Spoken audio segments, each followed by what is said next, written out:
सौरभ कांड के आरोपित मुस्कान और साहिल को मिली फांसी की सजा। सौरभ कांड का मामला भारतीय न्याय व्यवस्था के लिए एक महत्वपूर्ण मोड़ साबित हुआ है। यह मामला एक जघन्य अपराध को लेकर चर्चा में आया था, जिसमें दो आरोपित मुस्कान और साहिल ने सौरभ नामक युवक की बेरहमी से कर दी थी।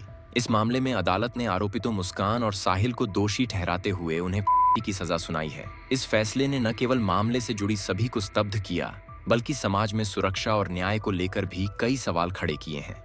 घटना का विवरण इस प्रकार है कि सौरभ एक साधारण युवक था, जो अपने जीवन को सच्चाई और ईमानदारी से जीने का प्रयास करता था। एक दिन उसकी मुलाकात मुस्कान और साहिल से हुई और उसके बाद घटनाएं उस मोड़ पर पहुंची जहां एक निर्दोष जीवन को समाप्त कर दिया गया। रिपोर्ट के अनुसार मुस्कान और साहिल ने सौरभ को धोखा देकर उसकी योजना बनाई थी।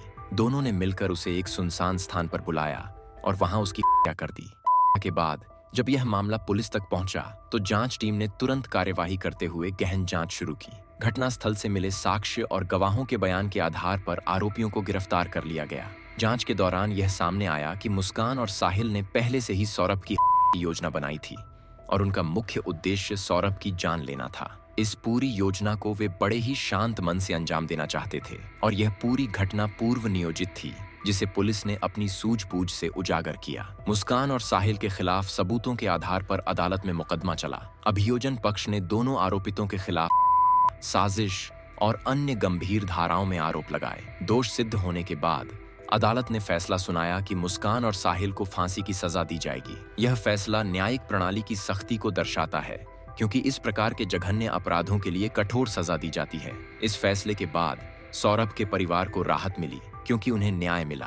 परिवार के सदस्य अदालत के निर्णय से संतुष्ट थे और उनका मानना था कि अब उनके बेटे की आत्मा को शांति मिलेगी। इस घटना ने यह भी स्पष्ट किया कि यह निर्णय समाज में अपराधियों के लिए एक कड़ा संदेश है। यह माना जा रहा है कि इस फैसले से अपराधी भविष्य में ऐसे जघन्य अपराध करने से पहले सोचेंगे और यह समाज में न्याय की प्रक्रिया को मजबूत करेगा, जिससे समाज में सुरक्षित वातावरण की दिशा में कदम बढ़ाए जा सकेंगे। वहीं दूसरी ओर मुस्कान और साहिल के समर्थन में कुछ लोग भी सामने आए हैं। उनका कहना है कि इस मामले में कहीं न कहीं दोषी समाज भी है, जिसने दोनों आरोपितों को इस दिशा में धकेल दिया।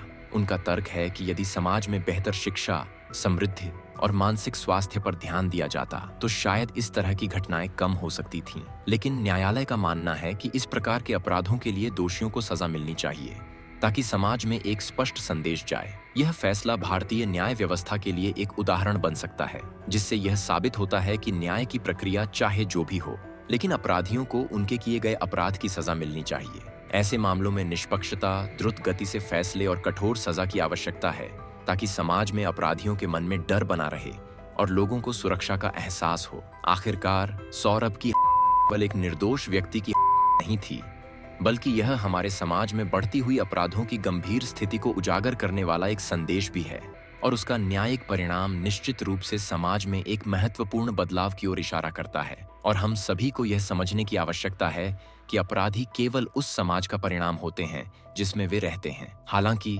दोस्तों, इस पर आपकी क्या राय है? कृपया अपनी राय नीचे कमेंट सेक्शन में जरूर साझा करें। और अगर आप हमारे चैनल पर नए हैं, तो नीचे दिए गए सब्सक्राइब बटन पर क्लिक करके हमारे चैनल को सब्सक्राइब करना न भूलें।